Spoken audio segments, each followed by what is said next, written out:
Dentro del plan de fomento de la lectura que realiza el Instituto de Educación Secundaria Los Montecillos, cada año tienen a bien traernos a Coín a una personalidad del mundo de la literatura. En este caso nos han regalado la presencia de Espido Freire, que tendrá esta tarde un encuentro con los jóvenes que han leído durante estos últimos meses uno de sus libros, en concreto El chico de la flecha.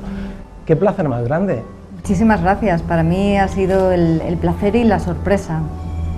Me he encontrado un pueblo que no conocía todavía, me he encontrado con unas calles encaladas y llenas de historia, y ahora esta tarde con unos niños que, según parece, han estado trabajando ese libro y otros aspectos de la literatura que hasta ahora he ofrecido, y hasta ahora todo es luminoso, incluso en un día gris.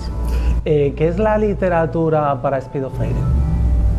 Pues es mi oficio. En su momento fue el mayor placer que podía extraer de la vida, un placer más sofisticado quizás que los inmediatos, que también lo son, ¿no? El comer y el beber y el disfrutar de otras cosas. Y desde hace 21 años es aquello a lo que me dedico, es decir, no solamente aquello de lo que vivo, sino aquello a lo que he decidido de una manera consciente y apoyada por los lectores, encarar como en cierta medida, si no sonara tan cursi, mi destino, ¿no? Creo que contar historias es algo que en su inicio se me dio bien, y ahora ya no es que se me dé bien, es que no concibo cómo poder vivir sin contar historias. ¿Es bonito ser escritora? Es bonito, no sé si diría que bonito, es. Es decir, tiene, en mi caso, tal y como enfoco yo el ser escritora, porque hay mil formas de verlo, ¿no? Tiene el aliciente de ser siempre diferente, no solamente porque en mi caso decidí que parte de mi tiempo estaría dedicado a encuentros literarios, estaría a trabajar directamente con lectores y con gente, y otra parte de estudio, otra parte de viajes, otra parte de... Tiene el aliciente de que es siempre novedoso, de que me permite, cuando quiero estar recluida, estarlo, y me permite también ese contacto con el otro que para mí es necesario. Y además hay otra ventaja, que es la versatilidad, es decir, si algo no me satisface lo puedo ir moldeando. La desventaja es siempre la inestabilidad, en todos los sentidos, la económica, la temporal, incluso requiere de una confianza enorme en el siguiente paso que vayas a dar. Es muy posible que te puedas equivocar, y es también probable que no haya rectificación, y quien no quiera o no sepa admitir críticas o no sepa exponerse ante los ojos del público con un mínimo de equilibrio es complicado. Pero para mí, no sé, repito, no sé si la palabra sería bonito, pero para mí es lo que he elegido, es lo que más me satisface. ¿Qué percepción tiene Espido que tienen los lectores sobre ella? Oh, no tengo ni idea, además es cambiante. Dependiendo de qué tipo de lector, por ejemplo, el lector de infantil y de juvenil es uno, el lector de adulto es otro, el curioso que se acerca más atraído quizás por los artículos o por entrevistas que por los libros también es otro. Tengo obra de ensayo, y eso me permite conectar con determinados colectivos, en ocasiones con enfermos de trastornos de la alimentación o con alguien interesado directamente en literatura. Hay varios ensayos que se dedican a eso. Entonces me da la impresión de que tiene una idea muy variable. También tengo la impresión de que me gustaría tener la vida que se imaginan que tengo, y no la que tengo, pero eso también es una impresión. No lo sé, es difícil siempre verse con ojos ajenos. Para Espido la creación es importante. ¿Cree Espido que la creación tiene truco? ¿Cómo la contempla? ¿O hay armas para crear una historia, o nacen simplemente y uno es el vehículo de esas propias historias? La creación no tiene truco, pero tiene herramientas. Es decir, si tuviéramos que compararlo con algo, yo lo compararía con un bloque de mármol, un bloque de piedra, en el cual el escultor ve algo. Es muy complicado de explicar a quien no tenga esa sensibilidad o quien no tenga esa creencia qué es lo que ve, pero se ve, se intuye, hay una forma, y hay que irla liberando de una manera más tosca, de una forma más fina. Entonces será más sencillo si hay alguien que le enseñe un aprendizaje, un pupilaje, ¿no?, que si tiene que hacerlo de una manera autodidacta, aunque ambas son respetables. Entonces, en mi caso, por ejemplo, eché de menos que, así como en la música siempre tuve un conservatorio y unos guías y unos profesores que me enseñaban a modelar la voz, a colocar las manos en el piano, a cualquier otra cosa, en literatura no tuve ninguna de esas guías, y me pareció interesante el poder formular una pedagogía específica para ello. En su momento lo llevé a cabo con mi escuela, con EMASF, ahora a través del máster de la Universidad Internacional de Valencia, y lo que sí que hago de vez en cuando es ofrecer pequeños trucos inmediatos, pequeños atajos que sabemos que funcionan a través del canal de YouTube de Zenda, de la plataforma literaria. Entonces, se puede abordar de muchas maneras esa creación literaria, desde el puro aficionado, que únicamente quiere pulir un poquito, alguien que desea dar un paso más hacia la profesionalización, o si no ya directamente a investigar y a trabajar desde la filología, la teoría literaria, la literatura comparada, tomar las herramientas que son más útiles para la creación y aplicarlas. Y en los tres planos o en planos infinitos puede mejorarse, y yo creo que se puede y se debe trabajar. Se puede trabajar, mejorar la literatura, incluso Speedo puede mejorar. ¿Sientes que todavía tienes cosas que... y se irán dando de una forma natural? Es decir, ¿existe una madurez del escritor que se va alcanzando y posteriormente incluso un declive que hemos podido ver en autores como Gabo? Hombre, natural no se da casi nada, me da la impresión. Es verdad que incluso en el proceso de madurez hay que involucrarse y hay que decidir que la madurez nos haga envejecer con gracia en lugar de convertirnos en seres obsoletos, ¿no? Eso aplicado, por ejemplo, a una obra literaria, creo que es fácil de entender. Si nos desconectamos tanto de nuestro mundo interior como del mundo exterior, si hay algún tipo de enfermedad, tanto física como mental, si estamos yendo a un ritmo distinto que la propia evolución psicológica de nuestra sociedad, es muy fácil que quedemos atrás. Para evitar eso, en muchos sentidos, a veces hay que trabajar. Trabajar significa leer a nuestros contemporáneos y no olvidar a los clásicos. Significa profundizar en una voz propia. A veces es un hallazgo de juventud, pero no puede o no debe quedarse ahí, a mi juicio.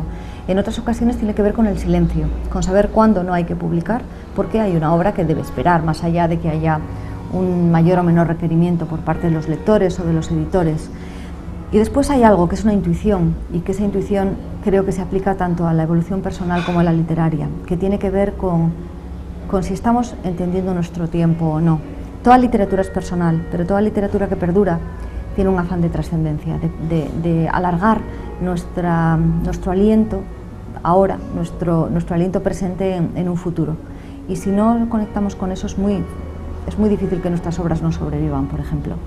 Es un esfuerzo de voluntad, sin duda, de tenacidad, claramente, y de trabajo, yo lo doy por descartado. Ahora, también es cierto que mi visión tiene mucho que ver con el voluntarismo, ¿no? Tiene mucho que ver con que escribir no es un arte misterioso y una inspiración que llega sin más, sino es qué se hace con eso. Eso lo damos casi por supuesto, pero yo no me suelo encontrar con gente que carezca de historias, me encuentro con gente que carece de técnica. Y en la técnica, como en casi todo, se puede aprender, y la primera yo. Yo comencé muy jovencita, tuve visibilidad muy jovencita, de eso hace 20 años, tengo la suerte de continuar. Vamos a ver si otros 20 o 40 años por delante, ahora tengo 44, otros 40 años de evolución se podrían tener decentemente, ¿no? Y a partir de ahí ya ser una vieja insoportable y decir a todo el mundo lo que opino. Ajá, ¿que todavía no se la puede permitir una? No, todavía conviene mantener una cierta cautela y no quemar todas las naves, no quebrar todos los huesos. Hay varios hitos en la carrera de Speedo Freire. Su primer libro, Irlanda, creo que es uno al que le debes de tener especial cariño. Sí.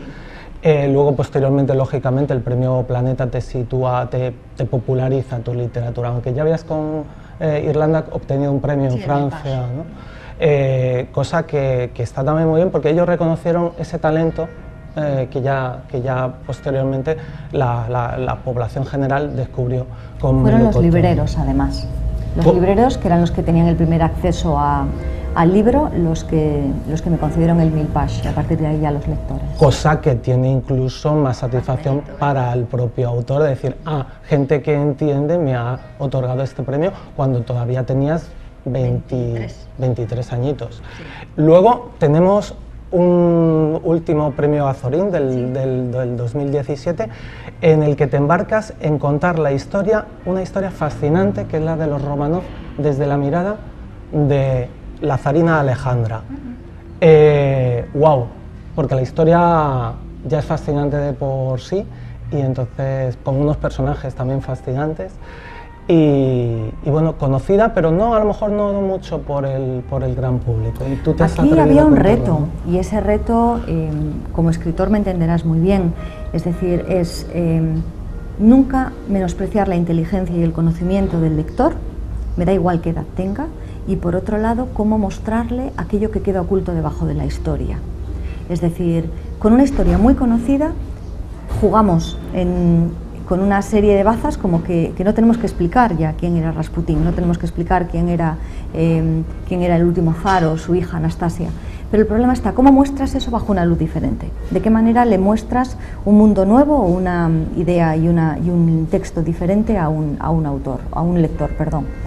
Y ese fue el objetivo de Llamadme Alejandra, una voz en primera persona del singular, que era la de Alejandra, una mujer para muchos muy antipática, muy reservada, con muchas capas, inteligente pero con muy poco conocimiento de su entorno, cariñosa pero también arisca y con muy poco, que se me entienda, muy poco mérito personal. Es decir, ella llegó a Zarina porque se enamoró y porque estaba en la familia adecuada. El resto de lo que hizo fue la labor de una ama de casa y de una madre. En algún momento intentó ser regente, pero no lo consiguió. Entonces, ¿cómo convertir a esa mujer en alguien que pudiera ser medianamente comprensible y amable e interesante? Tirando de cartas, de documentación y después intentando estudiar el personaje como si fuera una vecina, una amiga, una hermana. Fueron varios años, pero yo creo que mereció la pena. Hombre, sin duda, sin duda. También Espido ha escrito literatura juvenil, y esa es también una de las razones por las que viene a Coín, porque el instituto ha propuesto a los niños que lean El chico de la flecha. ¿Cómo es la literatura juvenil para ti? Hablabas hace un momento que no hay que despreciar, no sé si lo has dicho exactamente así, la inteligencia de cualquier lector, incluidos los jóvenes. ¿La literatura juvenil también es un desafío para el escritor para poner a prueba la inteligencia o ayudar o acompañar la inteligencia de un joven que está despertando a todos sus talentos? Yo he llevado a cabo desde el primer año en el que publiqué encuentros con adolescentes, como una parte también de lo que yo creo que tiene que hacer un escritor, que es acercarse a lectores y cuanto más jóvenes mejor. En ese momento que tú describes de despertar de una inteligencia y de unos dones y también de atrofia, si no se estimula de la manera adecuada o si la mala suerte que existe en la vida se tropieza con esa familia o con ese chaval. Lo que ocurre es que en los últimos años volví a la literatura juvenil, después de haber publicado en 2001, creo, el primer libro, y eso me ha permitido el acercarme ya con libros específicos. Hasta entonces leían Melocotones helados o Irlanda, y ahora leen El chico de la flecha o El misterio del arca. Para mí, la inteligencia y el juego con el lector es básico, lo es en todas las edades, como he dicho antes, y lo es porque si no existe ese juego, si no existe un reto y un desafío, que puede ser a través de la aventura, a través del enigma, a través de la historia, como es el caso de mis libros, ¿no? Perdemos parte de lo que hace un libro especial, que es el esfuerzo. Sé que ahora, para la mayor parte de los adolescentes, hablar de esfuerzo o hablar de constancia es poco popular, pero todo lo que nos gusta conlleva un esfuerzo, lo conlleva entrenar, lo conlleva convertirse en un artista, lo conlleva convertirse en un buen profesional. Leer nos educa también para ese esfuerzo y educa la inteligencia para ir un paso por delante del autor. Para mí, la literatura juvenil, aparte de los clásicos que están ahí, que deberían continuar leyendo y que deberían formar parte de la biblioteca de cualquier chaval, la literatura juvenil tiene que ver con que no se pierdan determinados valores. Sin ñoñería y sin una ideología determinada, pero valores como la idea de amistad o la idea de nobleza interior, de nobleza de espíritu, ¿no? La idea de generosidad, la idea de mantener la curiosidad. Eso aparece en todos mis libros. Yo creo que comportarse decentemente con otro ser humano es algo que tenemos que inculcar a los niños por todas las fuentes posibles, frente a la picaresca, frente a la maldad, frente a la presunta inteligencia del malvado, ¿no? Y si eso no lo hacemos los autores, junto con los profesores, los padres, los educadores, estamos haciendo un flaco favor a la literatura y a la sociedad y a nuestros lectores. Quizás pueda parecer un poco ingenuo, pero a mí me está funcionando. La presencia y la cercanía de un autor permite al alumno, en este caso, despertar un interés. A veces cuando conocemos a la persona, buscarla, en este caso a la autora, buscarla en sus libros, buscarla entre las líneas es una delicia. Y yo creo que es esa también la semilla que se siembra en el alumno cuando viene una escritora como Espido Freire, que despierte en ellos el interés por la literatura y por buscar ese autor en la literatura que escribe. Yo intento, depende de si los niños han leído por completo el libro o si no lo han leído, si se incorpora algún grupo que está a mitad, ¿no? Intento no tanto hablar del libro como hablar de qué rodea el libro. El libro muchas veces lo han trabajado y muy bien en clase con sus profesores y con sus tutores, incluso a veces pues, han dibujado, han escrito, han reinterpretado. Cada vez los profesores también son más creativos y se ve. Yo intento que vean primero que somos de carne y hueso y que estamos vivos, cosa que de vez en cuando me recuerdan, un escritor vivo, ¿no? Casi siempre los encuentran ahí plasmados en los libros. Por otro lado, la idea de la vocación, de que es posible continuar con una vocación artística y vivir de ello. Hay veces en que en las ciudades grandes se da por hecho, pero en lugares más alejados, no siempre. Yo vengo de un pueblo en las afueras de Bilbao. Para mí era imposible la idea de dedicarme a escribir y lo conseguí, ¿por qué no otros, ¿no? Y por otro lado, el reforzar el mensaje y las ideas que ya han tenido en el aula y que muchas veces no escuchan ya de tan manidas, ¿no? Venir a echar una mano en el esfuerzo cotidiano de los profesores. Con esas tres cosas van servidos y yo también. Pues te agradecemos mucho estos minutitos de tu tiempo y te agradecemos tu visita a Coín y esa semilla que vas a sembrar en esa tierra y en esos corazones de tantos niños. Muchísimas gracias, ha sido un placer.